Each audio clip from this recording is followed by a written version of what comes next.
Tonight, like much of this country, it is a snowy and frigid Friday night in one American town, Waukesha, Wisconsin, where this evening an entire community is stunned all over again after hearing this week, for the first time from two girls, their own voices about the night they allegedly lured their friend into the woods and repeatedly stabbed her, police say, leaving her to die. She handed me the knife and told me to stab her.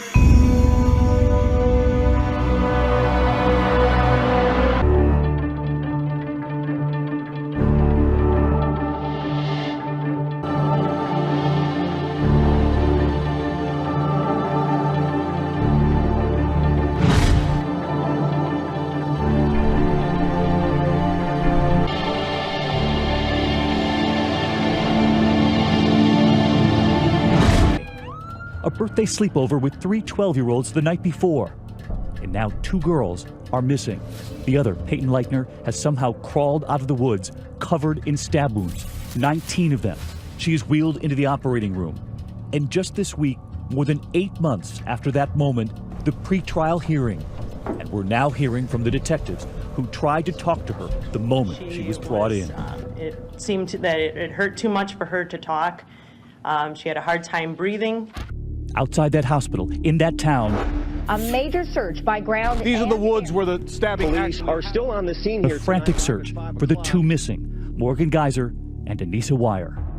Two 12-year-old girls stabbing their friend nearly to death is unimaginable anytime, but especially for a safe community like the city of Waukesha. So unimaginable that even the brother of one of those missing girls at first confused, fearing for her safety too, showing reporters photos of his sister, asking, have you seen her?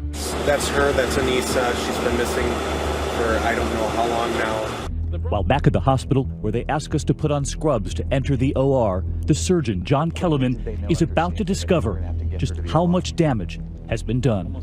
He tells me about one of the stab wounds to the heart. The knife came directly down at this point where this large branch was coming off of this major artery and cut through the tissue overlying it so that the vessels were totally exposed by this injury. The knife cut through the tissue, but not the artery itself. Exactly.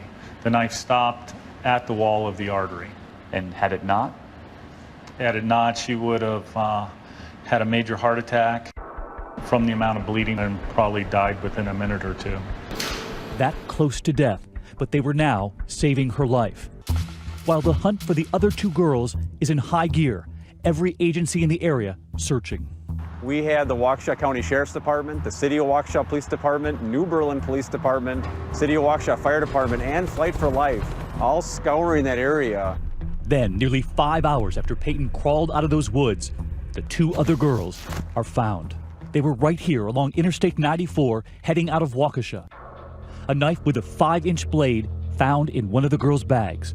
And just this week in court, we heard from the officer describing Anissa Wire the moment she was taken into custody. I asked her to show me her hands, and she complied. And then I asked her to walk towards my voice. I noticed there was some staining on her sweatshirt around the abdomen area. And Anissa, in her own words, describing the moment she was found. I said, I'm scared. I was told that if I didn't do something, my family would be in danger. Neither girl puts up a fight. They would soon be questioned. And we now hear Morgan describing the victim, Peyton, as one of her closest friends. She was my best friend since 4th grade. Who was? Peyton. So why did you pick Peyton? I didn't pick her. And as Morgan is being questioned, that friend Peyton is coming out of surgery.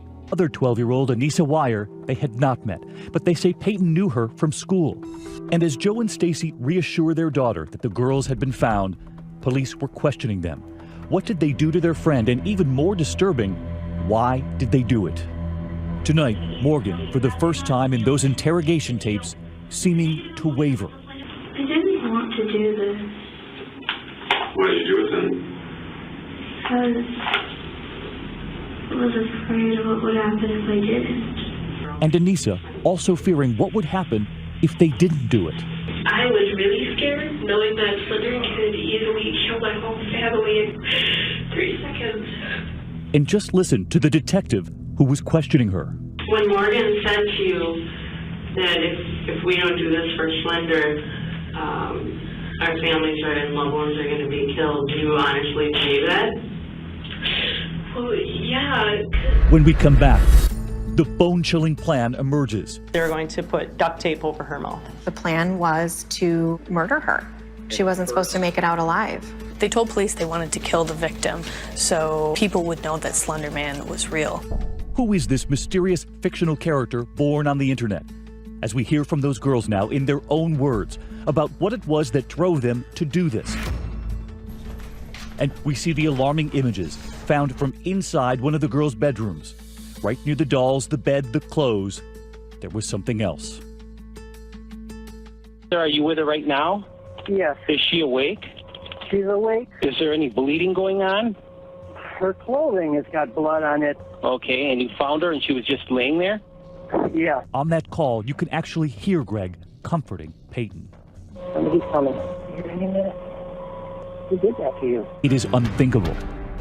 The first moment anyone would begin to learn of that horror was this call to 911. 911. I'm transferring over a caller on Big Bend. After she crawled out of the woods. And just listen, at first, the operators cannot believe what they are hearing. Came upon a 12-year-old female. She appears to be stabbed. She appears to be what? Stabbed. Stabbed? Correct. And tonight, right here, we finally hear from the detectives, the investigators, who searched for those girls, who found them. Detective Michelle Trussoni on the stand just this week.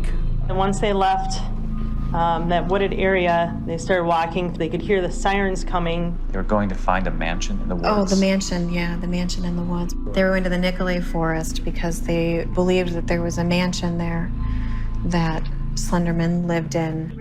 And this week, we heard the interrogation. Just listen to Morgan, her own voice, her own words, acknowledging who they were looking for. We tried to find Slender Man. Trying to find who? Slender. Who's Slender Man? He's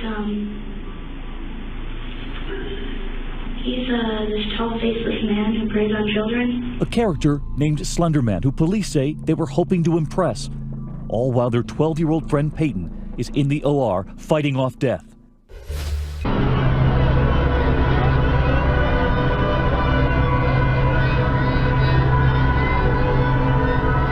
We check under our beds for the Slender Man, but he's, not actually there. He is the thing that we fear that we don't actually encounter.